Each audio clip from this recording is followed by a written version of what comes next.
Senator Rand Paul talks about the spending monstrosity. Congressman Jim Jordan joins us talking about Tony Bobulinski. We have a couple FBI whistleblowers. We are jam-packed tonight on I'm Right.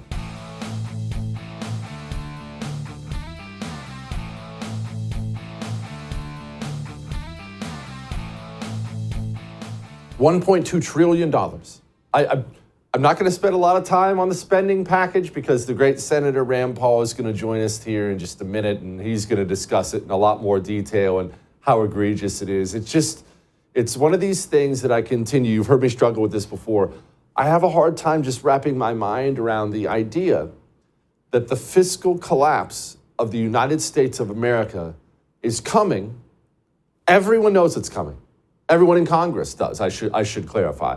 Every Republican, every Democrat, everyone knows it's coming. It's math. It's not a Republican or Democrat thing. It's math. It's coming. We can't do this.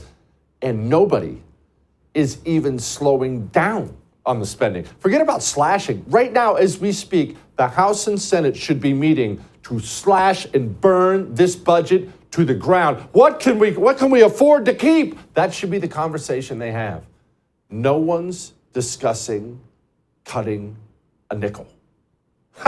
It's just, what do you even do with that? In fact, the President of the United States of America, he's still so brazen, he's getting up there telling people how much he cut the deficit. We reduced the federal deficit by $160 billion. Hear me? $160 billion, you know? And we've cut deficit by the time it's out, over $2 trillion. We've cut the deficit. And while I'm paying for it, we're also reducing the federal debt at the same time. You know, the Republicans talk about, big tax and Democrats. Give me a break. Come on. I've already cut the federal deficit by $1 trillion since I took office. My Republican friends tell me we're spending a lot of money. It's saving billions of dollars. Saving billions of dollars. We're actually cutting the deficit, too. With Maggie and your delegation's help, I've already cut the federal deficit by $1 trillion. It's wild how comfortable these people are lying. It's crazy. It's like that something goes wrong with your soul when you're there. Republicans do this too. They're all over the news today too, telling you how great this whole thing is. Joining me now, great senator from the state of Kentucky, Senator Rand Paul, one of the few people actually trying to stop all this craziness, as he often does. Also, you should go buy that book he wrote, Deception. That's pretty apropos for where we are. Senator, do these people genuinely not understand the fiscal collapse that's coming? It's coming. Everyone knows it. It's math. Did they not know? I think math is not the strong suit of our president. He has a little bit of trouble with the English language, but definitely trouble with math. He seems to interchange deficit and debt a lot. And so at one point in that clip you showed, he says he's reducing the debt, which is an absolute falsehood. The debt is growing exponentially. We're up to over $34 trillion in debt, and it's climbing every day. In the next year, the spending proposals that the Democrats are going to vote for, and probably 10 or 15 Republicans will join them to pass, as well as the majority in the House have voted for this now, will add to the debt $1.5 trillion.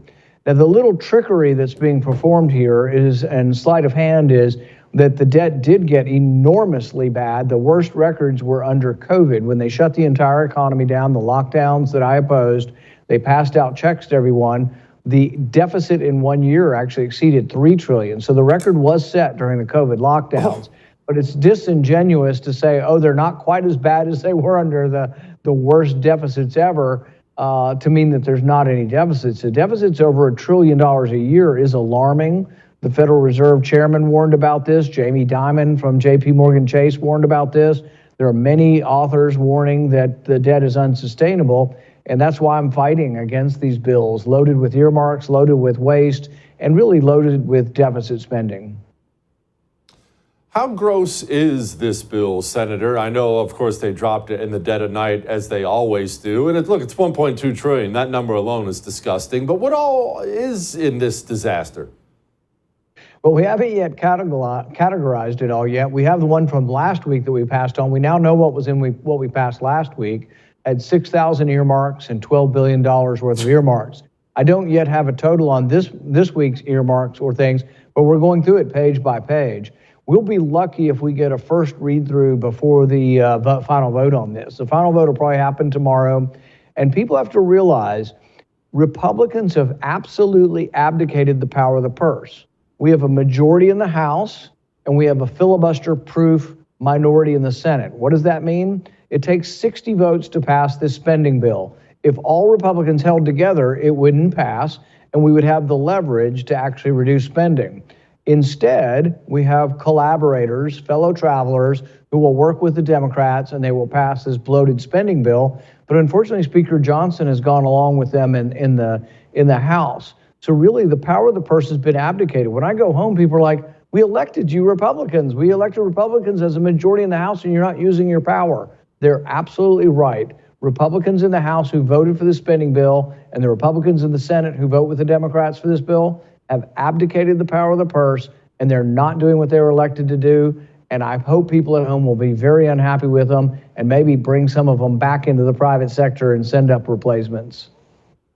Yeah, I think you're right, Senator. I'll be honest with you, and I've had him on the show before. His voting record actually isn't all that bad. I'm so incredibly disappointed in Speaker Johnson. It's not that I expected him to move mountains with a tiny majority, but what have we accomplished at all? Anything? Well, here's what should have happened or what could happen. He can't win everything. I acknowledge that, but he has the majority in the House, and then he also has, we have a filibuster-proof minority in the Senate. If the Senate leadership and Mike Johnson got together and went to Schumer and said, well, you're wanting to spend $6 trillion and we want to spend $5 trillion, so why don't we split the difference and spend $5.5 trillion? That's not happening. What happens is all of the spending is on autopilot. The entitlement spending is going up 5 to 6%. They're all afraid to look at entitlements. Then the military is going up 3%. They're not willing to look at that. So really, they're only looking at 16% of the budget, the non-military discretionary, and they're just whittling tiny little bits away from that. But they've made the mistake, and many people in Washington make this mistake, is when you take entitlements off the table, that's 2/3 of the spending. So 2/3 of government's on autopilot, just goes on and on and on, and nobody's doing anything about 2/3 of the spending. So if you ignore 2/3 of the spending, the deficit can never be addressed. The budget that we vote for is military and non-military discretionary. That's about $1.5 trillion. That's equal to the deficit. The entire budget I vote on is being borrowed. Okay, so how do we address these entitlements? I know it's the political third rail. I know the second you bring up the word Social Security, you might as well start packing up your office because you're getting ready to get kicked out of office. I understand all that. At the same time, it is going to collapse the country. So do we just wait until that? Do we wait 5 years until it's out and then we deal with it? I think being honest on entitlements isn't the third rail of politics. I ran in 2009 for the first time, and I told people that the age of Social Security must be raised. I've told people that we probably are going to have higher deductibles for Medicare. I've told people that all of these things are going bankrupt, and it's not that I want to have reforms, it's that if we don't have the reforms, there will be no Social Security for the next generation, and there will be no Medicare. And it's going to happen pretty quickly. Within the next couple of years, the people who live on the basic smallest amount of Social Security, which I believe is around $700 a month, those people will get a 20% cut in their Social Security unless we reform it. So you have to reform it. In fact, I think the people that are disingenuous on this are the AARP, who sends out letters saying, tell Rand Paul to get his hands off my Social Security. Well, you know, if we do nothing to Social Security like AARP wants, it will fail, and it will utterly fail the poorest among us and hurt them the worst. So, no, I think the entitlements are not a third rail. Honest with people. People are willing to be honest. If you tell them the age has to go up because we're living longer, they haven't voted me out because I've said that. I've introduced bills that would actually raise the age of Social Security gradually, a couple of months a year. And what happens is it's not as noticeable to people. Like right now, the people going retiring would have to wait 3 months. And next year, the people retiring would have to wait 4 months. And next year, they'd have to wait 5 months. And over about a 20-year period, you raise the age to probably about 70. We already did this once. In 1983, we raised the age from 65 to 67 for Social Security. We need to do it again for Social Security, very gradually raise it to 70, or actually attach it to longevity. And so I've sort of jokingly said, if you live to be 120, you'll get your Social Security at 115. But it's the only way it pays for itself in order to stay afloat. Most European countries do this. You know, Bernie Sanders says he loves the socialism of Sweden. Sweden's age is 70 and going up based on their longevity. Sweden takes their entitlements and actually only allots as much as they're going to spend that year, and then they readdress their entitlements the next year. They actually look at entitlement spending every year as part of their budgetary process. That's what we need to do. Sweden balances their annual budget. Bernie thinks they're a socialist nation, but they actually balance their budget. Now, they do it differently than I would do it. They do it with very high taxes. What I would do it is with lowered spending. I would do it with a smaller government, because then the engine of capitalism roars. When you lower the spending and have less taxation, you have an enormous economy. And we've got some of that from the tax code of 2017, but we get even more if we would actually restrain spending. Senator, real quick, just to wrap things up here, this TikTok bill, look, I'm just not trustful. I don't like TikTok. I don't have TikTok. My kids don't have TikToks. I just don't understand why this Congress could pass a good bill. I should say I don't think this Congress is capable of passing anything good and decent. But you're in the Senate. I'm not. What say you? You know, I don't really like Facebook either. I don't use YouTube. And the reason I don't use YouTube is because they censor me. I don't agree with their politics, so I use Rumble. And so when you don't like something, you don't use it. If you don't think your kids should be on it, don't use it. But here's the interesting thing. They've written a bill that gives the president the authority to shut down anybody they think has foreign influence, or foreign influence is controlling their company. Well, right now, as we sit, Apple has a lot of business in China. Everybody that has an Apple phone in China, the data, because the Chinese government demands it, has to be on Chinese servers that are owned by the government within the country of China. So does that mean Apple is under the control of a foreign country, a foreign adversary like China? And I'm not advocating this, but I'm worried that the bill would actually allow the government to force the sale of Apple as well. They're also telling Apple that they can't put this on the App Store, which I think is going to be a First Amendment problem, because the App Store now is full of things where you express yourself. And if the government says that you can't have an app on your phone that allows you to put your dance videos up, is that a First Amendment violation, not only of the people putting up dance videos, 170 million Americans, but it also may be a First Amendment abridgment to the App Store of Apple, forbidding them from having different speech applications in their App Store. We know that this has been tried 3 times so far, and the federal courts have looked at bans of TikTok 3 times, and they've been found unconstitutional on First Amendment rights. But the other thing that's important to know is people aren't being honest about this. On Fox News, they're saying, oh, it's owned by the communist government. Well, that's provably false. TikTok is owned by 60% international investors, 20% the 2 Chinese guys that are software engineers that created the app, and 20% by their employees, which are 7,000 of those employees are Americans. We also know they hold their data on the Oracle Cloud, and they've agreed to have Oracle review any kind of data problems or accusations. The TikTok board is 3 out of 5 Americans. So there's a Fifth Amendment problem here.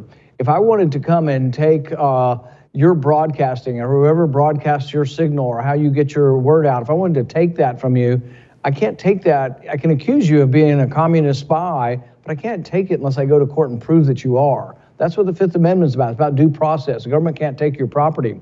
So TikTok is property, and some of that property is owned by Americans. So all these people making accusations, you know, they just have to prove that in court if you want to take someone's property away from them. You have to put them in jail, and you have to prove it in court. If you don't do that, and you let the government make these decisions, my goodness, you think they're going to let you or I speak if the government gets a choice to shut us down? Yeah. Already we have YouTube shutting me down. And so it's like, I don't know. I worry about having the government more ability to censor speech. Yeah, they already call us Russians all the time. Senator, as always, I appreciate you very much, sir. All right, we still have so much to get to. Before we get to that, let's get to this. Look, we just talked about the spending and the debt. You heard, not me, not just me, Senator Rand Paul. They're not going to cut anything. They're increasing.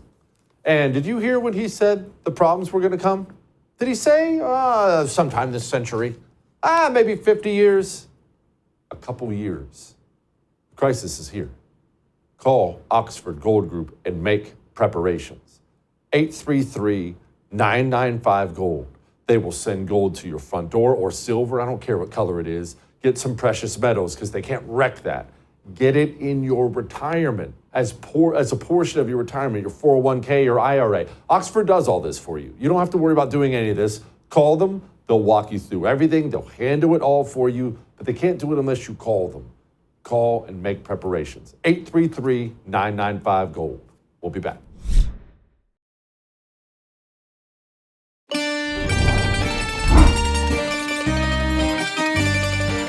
Did you witness the president commit a crime? Is it your testimony today? Yes. And what crime have you witnessed? How much time do I have to go through it? It is simple. You name the crime. Did you watch him steal something? Corruption statutes, RICO and conspiracy. What is it? What is the crime, sir? Specifically. You asked me to answer the question. I answered the question. No. RICO, you're obviously not familiar with. Corruption statutes. Excuse me, sir. RICO is not a crime. It is a category. I'm sorry. That's an idiot. Joining me now, the chairman of the Judiciary Committee, the big cheese in that whole hearing yesterday, Congressman from the great state of Ohio, Congressman Jim Jordan. Congressman, be honest, is it hard to keep a straight face when you see someone making an absolute ASS of themselves out there? Is it hard to keep, do you even bother trying to keep a straight face? Well, I mean, think about this is what Fonnie Willis is the whole point of that. Those charges against President Trump and I think 18 other people, which is ridiculous, but that's the basis. So it's obviously a crime. I think it's being falsely used down there in Georgia, but when she said it wasn't. But this has been a week of strange things, by the way, Jesse, because I went to the argument, a different issue, but I went to the argument at Supreme Court on Monday, and we had a Supreme Court justice actually say to the Solicitor General from Louisiana, your position, counselor, has the First Amendment hamstringing the government. And I'm sitting there. This is one of those moments where you almost forget you're in a place where you got to keep proper decorum, where you almost want to just stand up and say, that's the point. I mean, I turned to my colleague beside me. I'm like, that's the whole point of the First Amendment. So this has been a week for some strange things said by people on the left. But that one was big, obviously, yesterday in the hearing. Yeah. Yeah, it was. And it was obviously a rough day for Democrats. Tony Bobulinski very clearly has an axe to grind with these people, and he's a wealth of information because he worked with these people.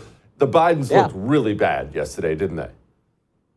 I think so. And I think there's an obstruction concern potentially here because all the changing stories we got from the Biden White House, I was never had anything to say or do with anything relative to my son's business in China. Well, then that all moved to my father was not financially involved with the business. Sure looks like he was based on some of the evidence we have, but that changed. And then, of course, the Justice Department story changed multiple times after the whistleblowers came forward and told us how ridiculous this investigation was being done. And that was sort of all confirmed when they took the sweetheart deal to the court, and the court basically laughed at it and said, what are you bringing here? We can't accept this. And then they named the very guy who took the sweetheart deal to the court that got laughed out of court. That's the guy they make special counsel. I mean, so I think there's all kinds of potential bad behavior here that Mr. Bobulinski highlighted so much of yesterday. There was, and a lot of this obviously lands at Joe Biden's feet. Everyone knows this is Joe Biden's business. It's not Hunter Biden's business. That idiot wasn't running anything. It was Joe Biden running things. So if the president was running, I don't even know if I should call it criminal enterprise. It certainly seemed that way. If the president's been running a criminal enterprise for about the last 30 years, are there charges brought? Where do we go from here? It looks really bad.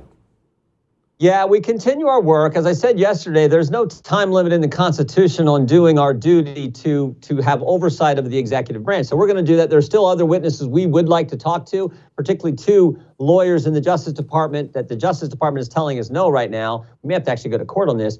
But we want to talk to these two lawyers because they're the ones who sort of came in and changed where that investigation into Hunter Biden was going to go. So there's people we need to talk to. And at some point, we'll have to decide as a conference, should we do articles? Are there the votes for those articles?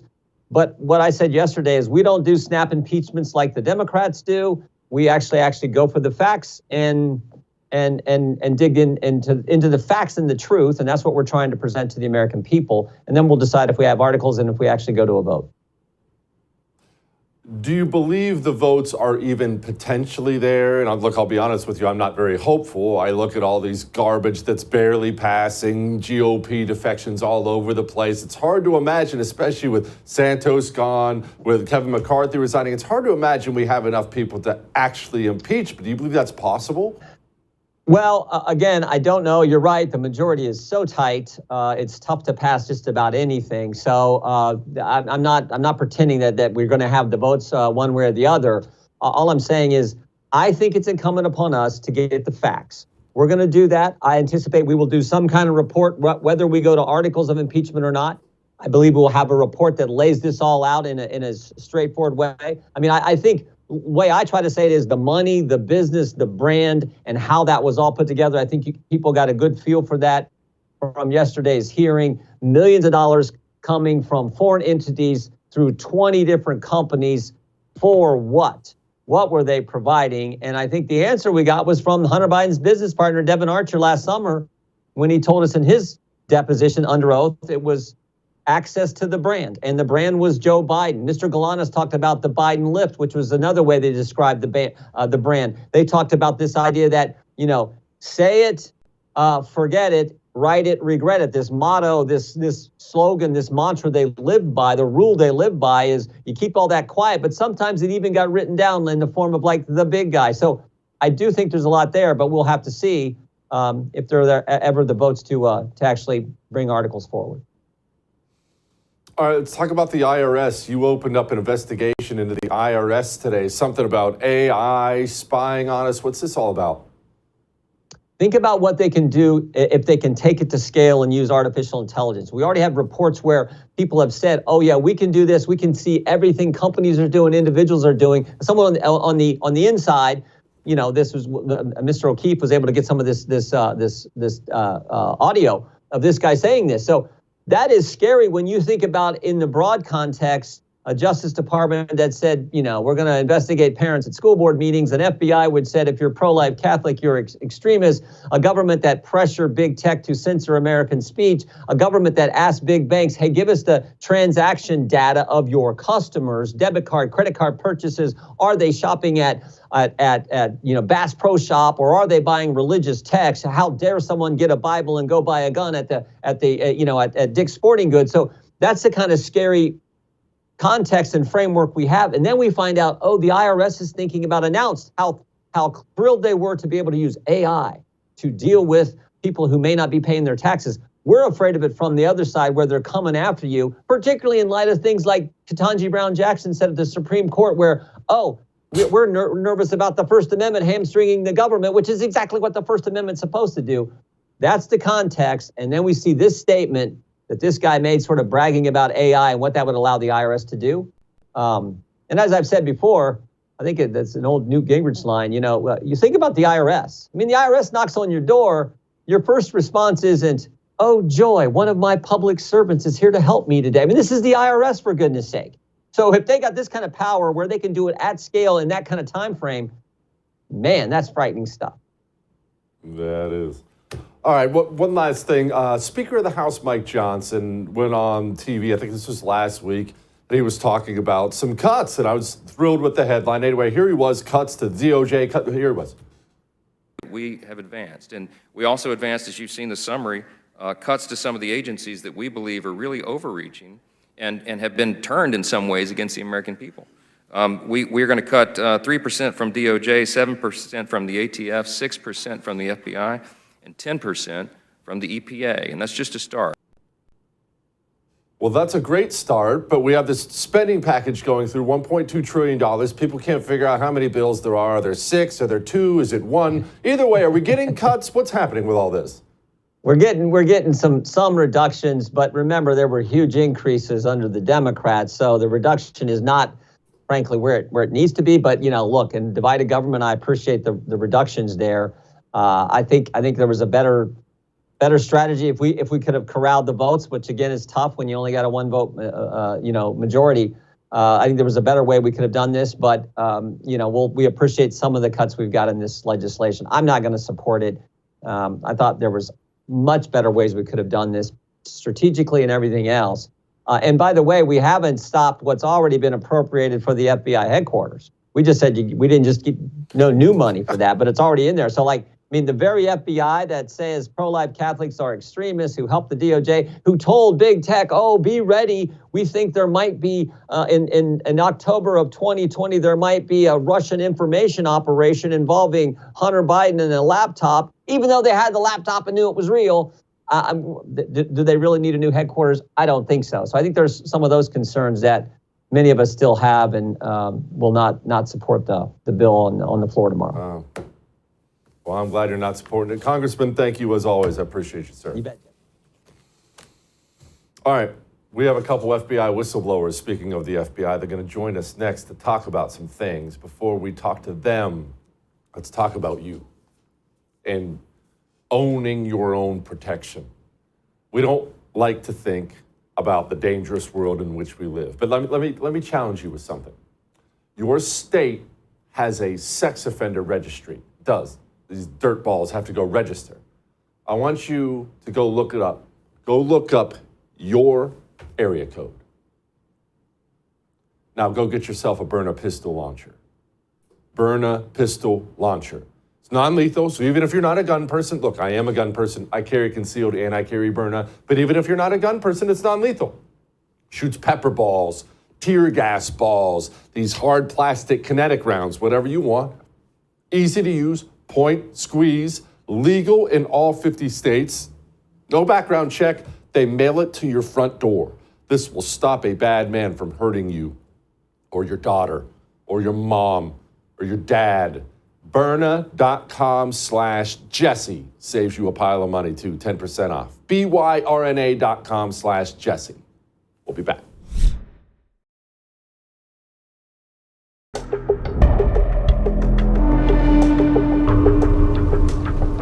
You know what I was thinking about? And we've talked about this before on the show, but you know what I was thinking about today? That a Democrat president gets elected, Joe Biden gets elected, and he opens up the border on purpose, right? So let's just get past that. He opened it up on purpose. He didn't stumble into it. He opened it up on purpose. And now America is being overrun with illegals. Millions and millions and millions of them. It'll be 12 million by the time his first term's up. Pray to God he doesn't get another one. But let's just make it about his first term. Let's pretend like he doesn't get another one. He loses Trump in November and all's good, right? But he still opened up the border on purpose. And the world, not just Central, South America, Mexico, the world took its dirt balls and dumped them onto America because the world knew right away our borders were open. So the world simply took all of its criminals, its rapists, here, sent them to America. Emptied out its prisons. Venezuela emptied out its prisons onto our streets. Here, go to America, go to America. So the world knew, because we had a Democrat president who opened the border on purpose, it could take its scummiest citizens and throw them here, and they would be welcomed into the country. The world knew that. And at the end, we will have millions and millions and millions of them here in our country, in our culture, doing drugs, raping, murdering, destroying this culture. Okay, so that's 4 years of Joe Biden. Now, let's say he actually loses. Yes, he actually loses, and let's say Trump comes in and we actually do get these mass deportations. That actually won't happen, but let's say we do get mass deportations and people are mailed out. Even if all that happens and all that's good, we still, you and me, we still live in a country where anytime a Democrat gets elected president now, they will open up the country and flood the country with the world's scumbags. What does that mean for us? What does that mean about America? Did you know that the Biden administration, this is how committed they are? 200,000 deportation cases are being dismissed now. Like people who would have been deported, they're just dismissing the case, and now they're going to stay here. Why? Well, the Biden administration, of course, quote, failed to file the paperwork. So you and I both know they didn't fail. They intentionally didn't file the paperwork so all those illegals can stay. I want to make sure I stress this again and again and again, no matter how many times I say it. Democrats flood the country with illegals on purpose. This is being done on purpose. It's not that they're horrified or don't know how to fix it or whatever. They want them here. They want murderers and rapists living next to you. They want these things. They're making these things happen.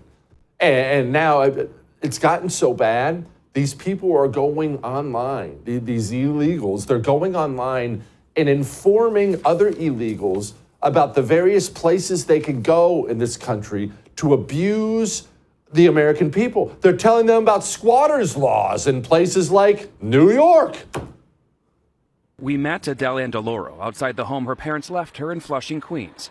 She's in the process of selling it. No, he locked it. But she's been locked out. She claims squatters moved in on February 6 and refused to leave. In New York, squatters have rights after 30 days. By the time that someone does their investigation and they do their work and their job, we'll be well over the 30 days, and this man will have stolen my home. Adele and her daughter, with the property deed in hand, went inside. This is my furniture. These are my curtains. She didn't just find her belongings inside. There's a man sleeping right there. Get out of my house. She found two men. How long have you lived here? I moved in about 2 days ago. They've called the police on me, and I've called the locksmith. I didn't come in illegally. The door was open. I may end up in handcuffs today if this man shows up here and says that I have illegally evicted him. I said to them, let him take me to court the way I've been told to take him to court. But today, I'm not leaving my house. The man called the police on her. So Adele, you're getting arrested right now? I'm being arrested. For what? For being in my own home. And where's your lease? She's fighting the house. It's not her house anymore. My deed is current and legal. Arrested for unlawful eviction. And you know what hits me? I had a Marine buddy of mine text me that story 2 or 3 days ago when that story first came out. He texted me and he said, Jesse, what the heck did we do anything for this country for? Isn't that heartbreaking? Look, I'll tell you, I don't want to shift gears on you here, but this is the kind of thing. Watching a president open up the border on purpose, watching people be kicked out of their own homes, this is the kind of thing that is eating the patriots of this country up on the inside, especially our most patriotic people, our veterans. It's killing them. They can't take it anymore. Did you see the recent survey? Only 1/3 of military families would recommend service. 1/3. I've never seen that number anywhere below 50, ever. It's now 1/3 of military families are encouraging their children, nieces, nephews, cousins to join. And I want to make sure you understand something. We do this thing on my radio show called Medal of Honor Monday, where we read a Medal of Honor citation. But you read enough of these things and you start to notice patterns over and over and over again. You start to read the backstory on so many of these guys. America's greatest heroes, so many of them, come from military families. You look at this guy who's just a lion on the battlefield, killing as many guys as he can, saving lives, just doing amazing movie things, and you find out, yeah, his dad was in the Army. Yeah, his grandpa served. Yeah, he just felt a duty for his country. Traditional military families are a requirement, and they're done. They're gone. And it's not just that they're done. They're so disenfranchised, they're telling their kids, no. Look, I told my kids no. Obviously, they can do what they want when they turn 18, but we've talked about it. Look, do you know that we've had more embassies evacuated under Joe Biden than any other president? More embassies evacuated under Joe Biden than any other president. So the American patriot, the American veteran has to sit back and watch this country be humiliated time and time and time again. And then when it comes time for his children to make a decision, he's out. He doesn't want that for his boys. And then he has to see stuff like this. Afghanistan, I want you to understand something, whether the veteran was in Afghanistan or not. What happened in Afghanistan for our veterans is something that is tearing them up inside. To watch not only all that work, all that effort for 20 years be tossed away like it was nothing, But to watch 13 of our warriors be killed because of the insanity, and then to watch pieces of trash like Mark Milley sit in front of Congress and say things like this. Number of Americans. This was always an issue. The number of Americans, as General McKenzie said, an F-77 report is supposed to, every ambassador in every country of the world keeps an F-77 report, and they're supposed to track the Americans, where they're at, the phone numbers, address, et cetera, in the country. That was always a difficult number for us in the Department of Defense to get a hold of, and I think it's true at the tactical level and operational level as well. And I'll be candid, I don't know the exact number of Americans that were left behind because the starting number was never clear. We just left our own people there. We're leaving them everywhere, leaving them in Haiti, leaving them everywhere. And do I need to remind you, another reason these military families are telling their children no. China is gearing up for an invasion of Taiwan. That is a big boy power invading Taiwan. And the President of the United States of America, he's already signed your son up for war. But would U.S. forces defend the island? Yes, if in fact there was an unprecedented attack. After our interview, a White House official told us U.S. policy has not changed. Officially, the U.S. will not say whether American forces would defend Taiwan. But the commander-in-chief had a view of his own. So unlike Ukraine, to be clear, sir, U.S. forces, U.S. men and women, would defend Taiwan in the event of a Chinese invasion. Yes. My son isn't dying for Joe Biden. All right, we're moving on. Let's do a light in the mood. Before we do that, speaking of war, let's talk about World War I. You know, we have a special, a World War I special, and you're going to want to watch it. FirstTV.com/history. You're going to want to watch this World War I special. Anyway, light in the mood comes up next.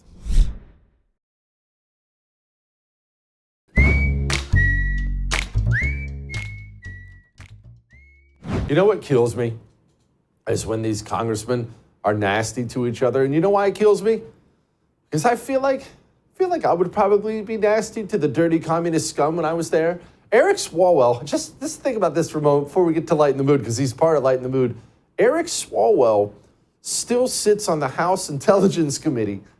Eric Swalwell had an affair with the Chinese spy, and he still sits on the House Intelligence Committee.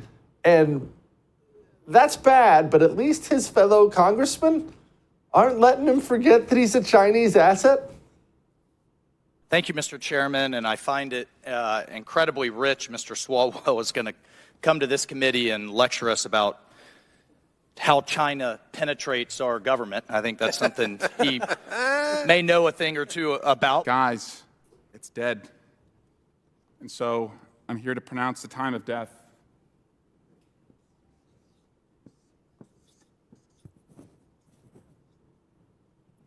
(5:16). Say it in Chinese. Impeachment is dead. 5:16. Say it in Chinese. Impeachment is dead. All right. I'll see you tomorrow.